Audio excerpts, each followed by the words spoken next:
D'ici à 2030, Cupra s'est engagé à ne plus produire que des modèles hybrides rechargeables ou 100% électriques, sauf qu'aucune zéro émission n'était encore inscrite au tarif. Volkswagen a donc été appelé à la rescousse pour combler ce vide en fournissant de nombreux éléments provenant de l'ID3.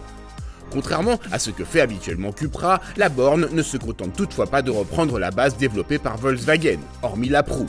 La poupe et le montancé, tous les éléments de carrosserie sont repris de l'ID3.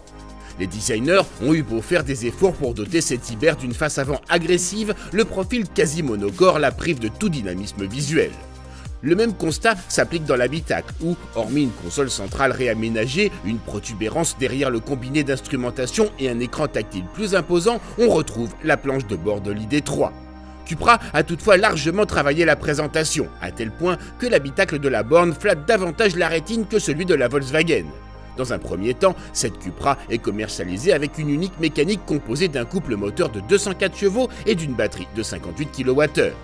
Avec ses 310 Nm de couple disponibles immédiatement, le premier semble bien armé pour offrir un minimum de sensations. Quant à la batterie, elle promet selon le constructeur jusqu'à 417 km d'autonomie.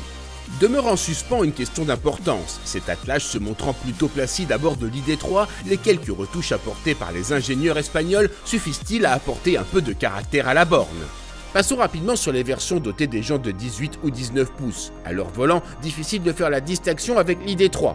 En revanche, celles qui reçoivent les jantes de 20 pouces sont transfigurées. En effet, la borne à droite dans cette configuration a des réglages de train avant et de direction spécifiques qui lui apportent bien plus de mordant et de précision. Sur les routes escarpées qui ont constitué l'essentiel de notre terrain de jeu, elle devient réellement amusante à conduire avec de franches accélérations. La suspension raffermie qui va de pair avec les jantes de 20 pouces supprime également une grande partie du roulis, rajoutant à l'impression de vivacité de l'auto. Le confort, déjà ferme à l'origine, en pâtit, mais les dos les plus sensibles pourront opter pour l'option suspension pilotée. À ce rythme, il faudra toutefois fréquenter les bornes de recharge avec assiduité. En effet, l'autonomie chute alors aux environs de 200 km.